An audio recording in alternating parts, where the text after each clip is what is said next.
Уважаемые участники судебного заседания, мы выслушали позиции сторон, пояснения представителей государственных органов, привлеченных по данному делу в качестве третьих лиц.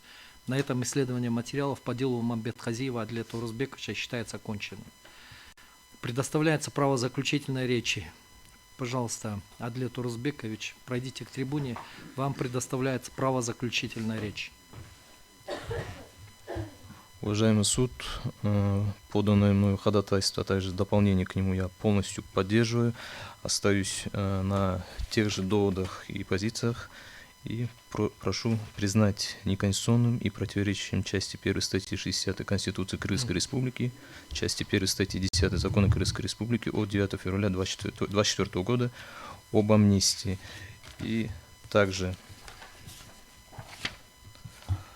прошу проверить статью 93 Уголовного кодекса Крымской Республики на соответствие части 1 статьи 1 частями 1 и 2 статьи 6 Конституции Крымской Республики. Все, да? Присаживайтесь. Айдарбек Касмалевич, пожалуйста, вам предоставляется право заключительной речи.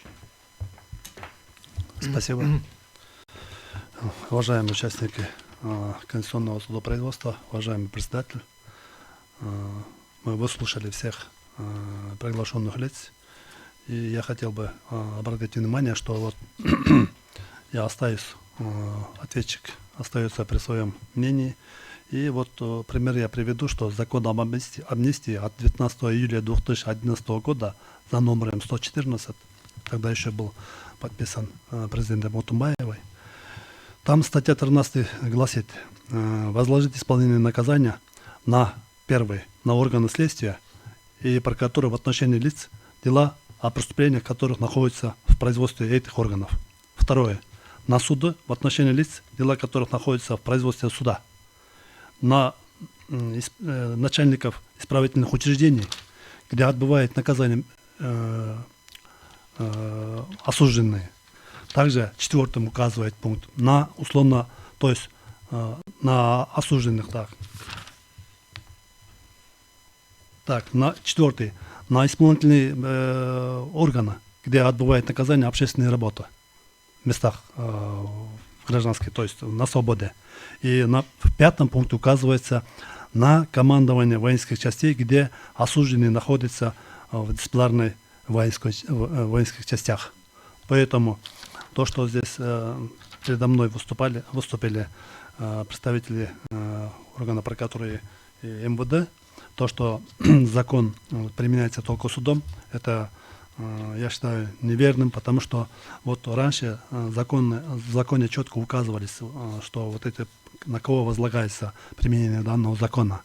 Однако законодатель, издавая закон об амнистии, они проявляют гуманность, милосердие и, проявляя уважение права свободы человека, издает, там в этом закон издается не реже одного раза в год, да, и в данном законе законодатель указал, что освободить от уголовного от наказания.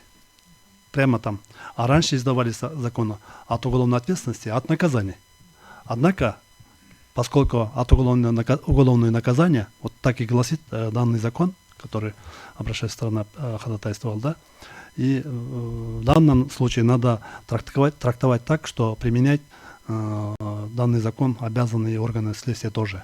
Я не зря вопрос задавал, что в части сокращения срока как применяется. На практике так. Исполнение наказания осуществляют, которые в исправительных учреждениях, они носят постановление, руководствуясь именно нормой этого закона амнистии, и с согласия назначающего прокурора представляет суду ходатайство о применении, о сокращении срока. Абсолютно правильно он сказал. Но они же применяют этот закон, руководствуются этим законом и представляют суду. Поэтому возлагать на полностью на суду нельзя. И законодатель это в смысле имеет в виду, что применялись всеми органами. Поэтому мы остаемся. Прошу признать ходатайство, не отказать в удовлетворении. И в дополнение тоже вот хотел отметить, что обращающаяся сторона ответил, что он в данный случай разрешил в судебном порядке, то есть другой суд уже применил. То есть разное чтение, разное толкование разными судьями не должно рассматриваться то есть в Конституционном суде, я думаю. Поэтому прошу отказать в удовлетворении. Спасибо. Присаживайтесь. Уважаемые участники судебного заседания, на этом рассмотрение дела по обращению Мамбетказиева Адлета Урозбековича о проверке конституционности части 1 статьи 10 Закона об амнистии в связи с 30-летием принятия Конституции и 75-летием Всеобщей декларации прав человека от 9 февраля 2024 года номер 42 и статьи 93 Уголовного кодекса Кыргызской Республики считается оконченным. Суд удаляется в совещательную комнату для вынесения решения. Прошу всех встать.